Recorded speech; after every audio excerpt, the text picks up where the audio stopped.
Guedes quer contrato de trabalho por hora e sem FGTS e sem contribuição ao INSS.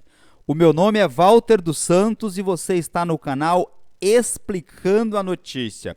Na apresentação de hoje, vamos repercutir uma matéria publicada pelo portal UOL, a quem, desde logo, nós dispensamos os créditos pela publicação.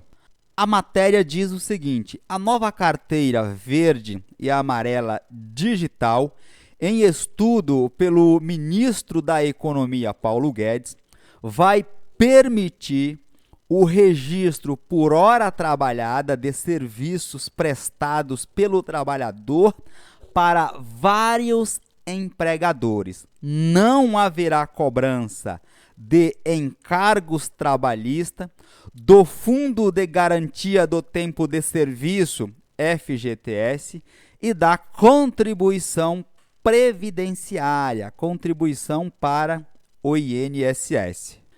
Significa dizer que você, trabalhador, poderá prestar serviços para vários empregadores, para várias empresas.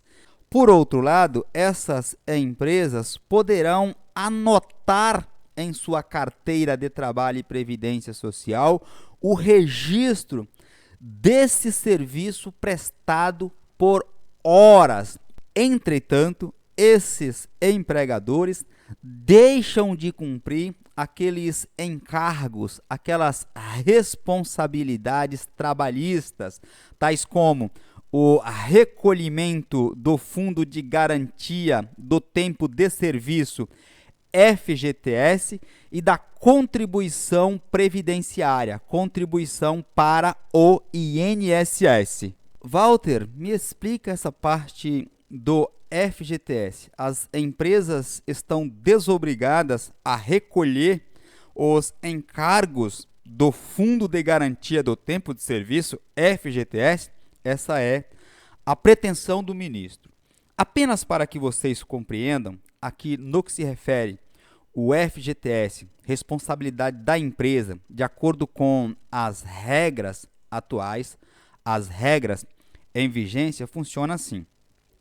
A empresa ela é obrigada a depositar mensalmente 8% do salário recebido no mês, pelo trabalhador no Fundo de Garantia do Tempo de Serviço, FGTS. Bem como a empresa é obrigada a pagar uma multa de 40% em caso de demissão sem justa causa.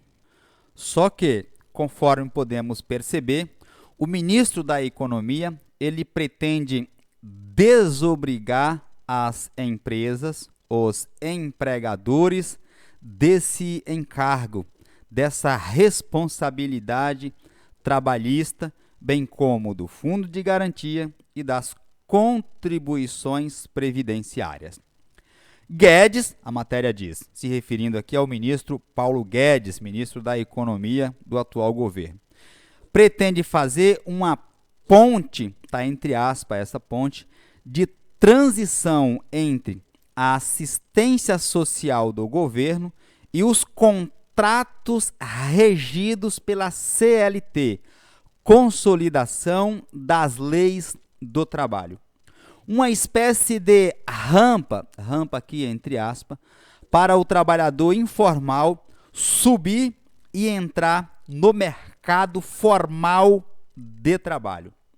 Na carteira, diz a matéria, estará registrada a quantidade de horas que o trabalhador faz para cada empregador com a referência do salário mínimo. Na minha opinião, tem muitos especialistas que irão discordar com veemência, notadamente nessa parte de permitir o registro apenas por hora. Eu até sou a favor. É uma visão modernista nas relações de trabalho que deve, de fato, se pensar. Entretanto, a minha discordância aqui é na parte em que os empregadores, as empresas, lado mais forte da relação contratual, portanto, ficam desobrigadas dos encargos trabalhistas, notadamente no que se refere ao FGTS e à contribuição previdenciária. Essa parte eu discordo, não vejo por que as empresas, lado mais forte da relação contratual, ficarem desobrigadas dessa responsabilidade. Foge aqui, ao meu ver, aquela parte que o legislador constituinte dispensou sobre a responsabilidade social das empresas. Na continuação, diz a publicação: a proposta está sendo construída pela equipe econômica com apoio de estudiosos do assunto. Um conselho informal de políticas sociais, entre eles Ricardo Paes de Barros, José Márcio Camargo, André Portela, Vinícius Botelho e Serguei Soares, tem tido reuniões com ministro e técnicos do Ministério da Economia.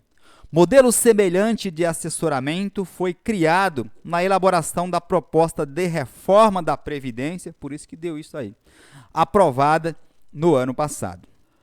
Com esse modelo simplificado de contratação, olha a palavra, modelo simplificado, como se a nossa Constituição incentivasse aqui a simplificação ou a restrição de direitos indisponíveis, como é o caso do direito do trabalho.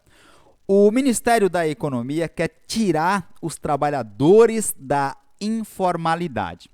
Um contingente de 38 milhões de invisíveis aqui entre aspas, que a crise econômica provocada pela Covid-19 trouxe visibilidade. Desse total, calcula-se que 8 milhões são de pessoas miseráveis que estão fora da assistência social e 30 milhões de trabalhadores sem carteira assinada.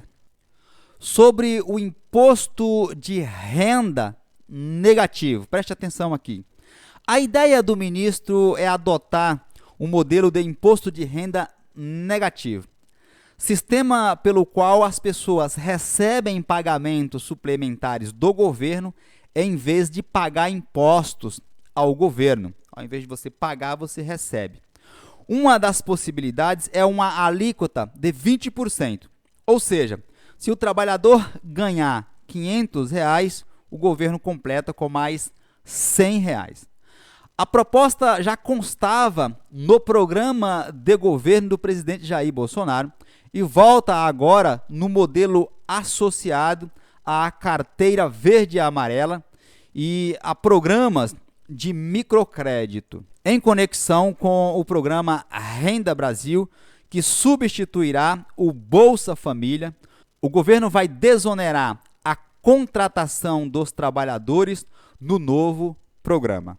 O problema é o governo inserir esses programas de distribuição de rendas, como é o caso do Bolsa Família, nessas suas políticas. Porque, vejam, é um comportamento muito perigoso, porque eu estou aqui prevendo, ok? Não está certo isso ainda.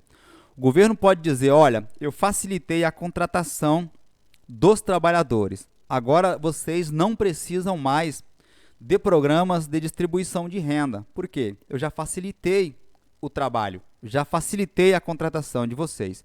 Então eu vou acabar com o Bolsa Família e a partir de agora facilitar a contratação desses trabalhadores. É um comportamento muito perigoso, devemos observar com muita cautela esse comportamento.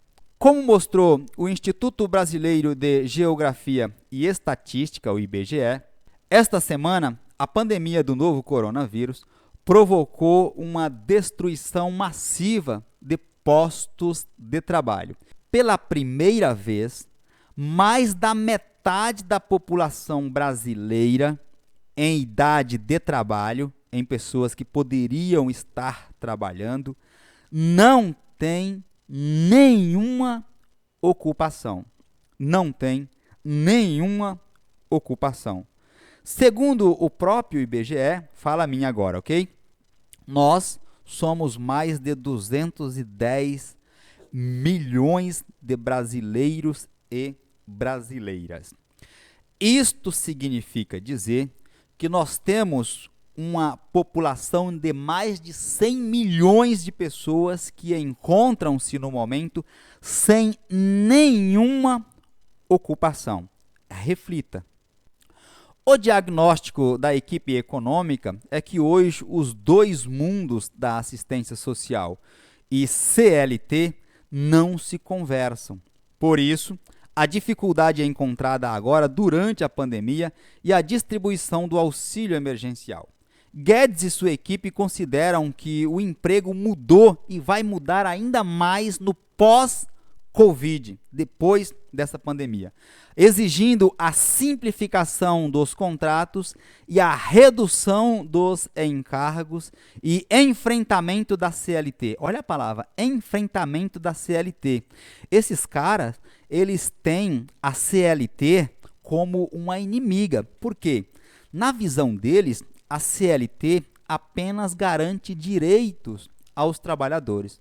Só que eles não são muito afeitos a trabalhadores, a pobres, a essas pessoas. Eles não gostam muito. Então, eles usam esse termo, enfrentamento da CLT, como se a CLT fosse o inimigo do governo. A CLT ela veio para garantir, para proteger o trabalhador, que é o trabalhador que sustenta a sociedade. É o trabalhador que sustenta uma nação. É o trabalhador que sustenta o governo, que sustenta um país. Eu não sei por que esse tipo de comportamento. Vamos adiante. Ativos, preste atenção aqui. O financiamento da carteira verde e amarela é o grande entrave. Mas o ministro avalia que é possível encontrar respostas nos ativos do próprio governo para bancar a redução dos tributos. Quem paga tributos é empresas. Logo, o governo quer beneficiar as empresas. A parte mais rica, sempre a parte mais rica é quem sai beneficiada. O meu país. O ministro da Economia pediu ao IBGE para aprimorar os dados sobre os invisíveis aqui, entre aspas, que já estavam fora do mercado de trabalho antes da Covid-19, antes e depois da pandemia, para saber quantos estão totalmente desassistidos. O primeiro modelo da carteira verde e amarela, editado por meio de medida provisória, caducou sem avanços na discussão do Congresso. É evidente que os congressistas não vão colocar o nome deles nessa cumbuca. Uma medida provisória, uma norma que retira direitos há décadas conquistados, eu acho muito pouco provável que um congressista tenha coragem de colocar a sua assinatura em um negócio desse. Com essas considerações, espero ter contribuído com o seu entendimento sobre esse tema. Aproveito a oportunidade para te convidar a inscrever-se neste canal, ativar o sininho das notificações para que você seja avisado todas as vezes que fizermos uma nova publicação com assuntos importantes como este que eu acabei de te apresentar.